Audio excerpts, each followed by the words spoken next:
My name's Joseph Carter, and I am the Mink Man. When I was a senior in high school, I started learning about the American mink. I was told that mink were horrible, vicious little animals who were impossible to tame. Challenge accepted. I've been in love with mink ever since. I get mink from fur farms and give them a new life. In this new life, my mink live as naturally as possible, even hunting for their dinner the way a wild mink would.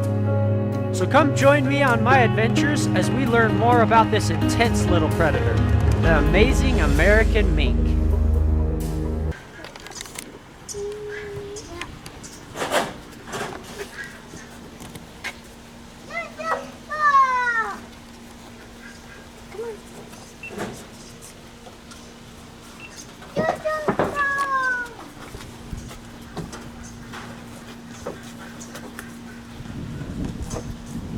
Look how big he's getting.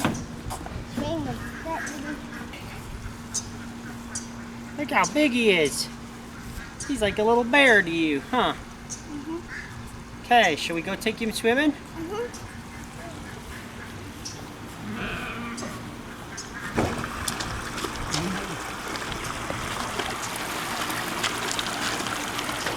So we've been teaching Rascal to start fishing.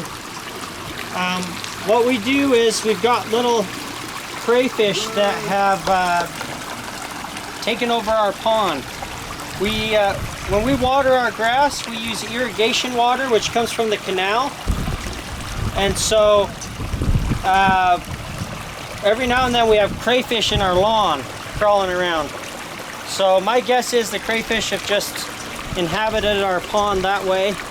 And yeah, so we've got a good supply of crayfish now, and we just take him out and let him catch them.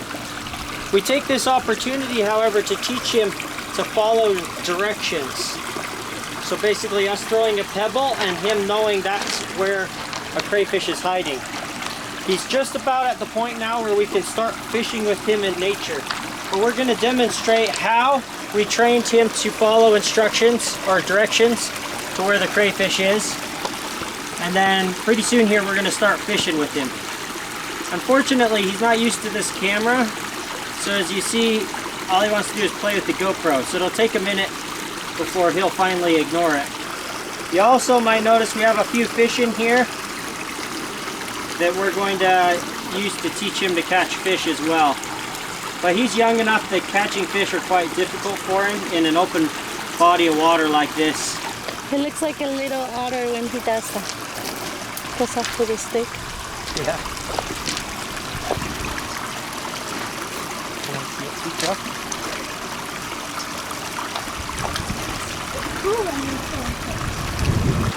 You use the rocks, I'll use the camera.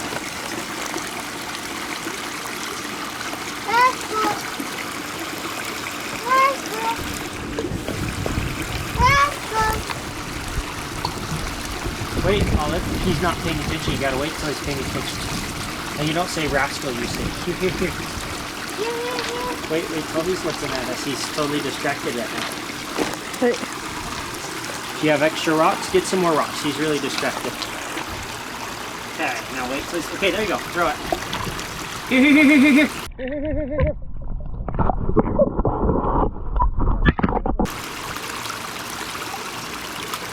No, wait, don't keep throwing, sweet girl. You gotta wait until he's paying attention. See, he's just playing with the camera.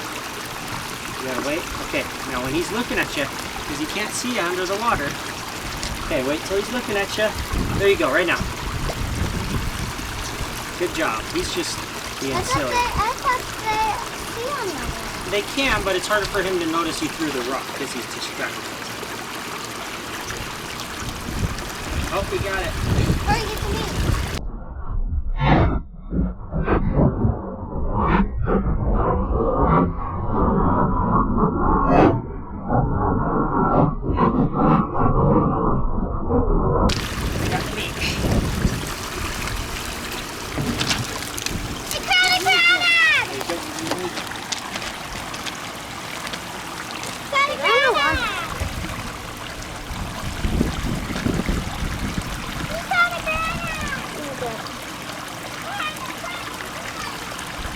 This guy's a fighter. I want to crunch him.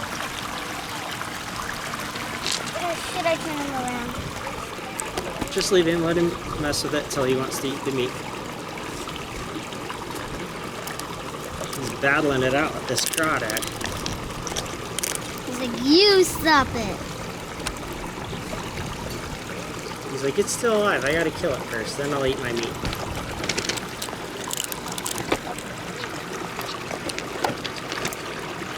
There you go, now he's switching. We tried for quite a while to get Rascal to cache, but he really doesn't have much of a caching instinct. He's just too confident and doesn't worry about having his prey out in the open the way a normal mink does.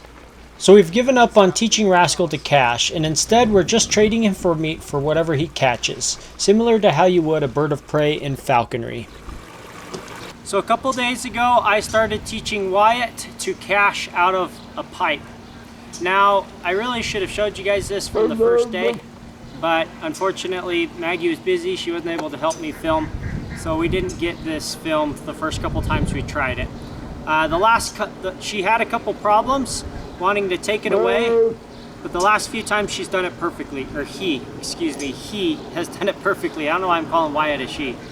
Maybe because I have a she right in front of me. But he's done it perfectly the last maybe 2 or 3 times in a row. So we'll see if he messes up again or if he does it perfectly like the last couple times. So pretty much what we do is we got this long string on him.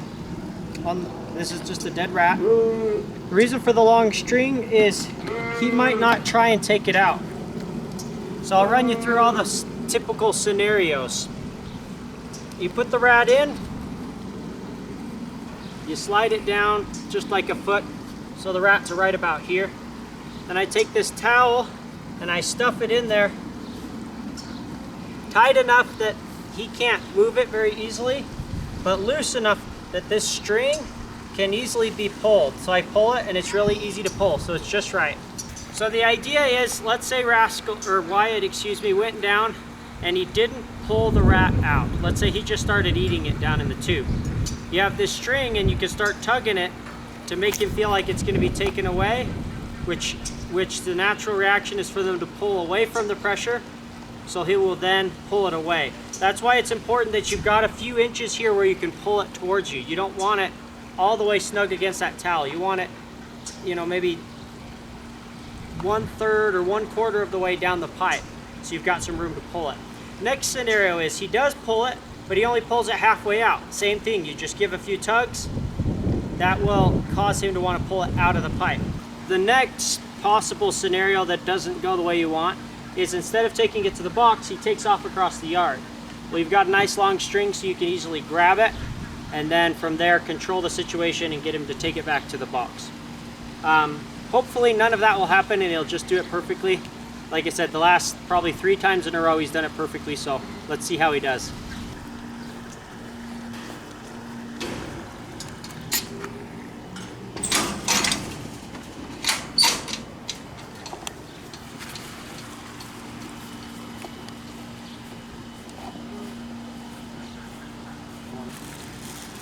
So one thing I'm doing is I'm pulling the meat out and I'm crinkling it to remind him of what we're doing.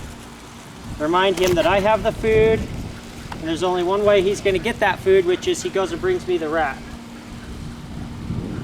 We also want to make sure he knows where the box is, so we show him the box so he knows, okay, that's where I'm supposed to take it.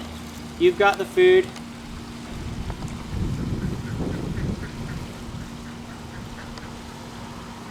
Comes. Let's see, does he put it in the box? I'll give him a little crinkle. There we go. And you saw he paused for a moment. He actually thought about taking it somewhere else, and then he remembered what happened the last time he did that, which is I take it from him with the string. I pull it. So you put it in there and give him the food. Another thing we could do to help remind him what to do is, when he comes out with the rat, start whistling. But he was doing it so fast I didn't get the chance to do that, so I just crinkled the bag. So he's doing perfect. Sorry I missed showing you the parts where he's messing up, but he's learning fast and doing a great job. We'll show you more next time. Thanks for watching.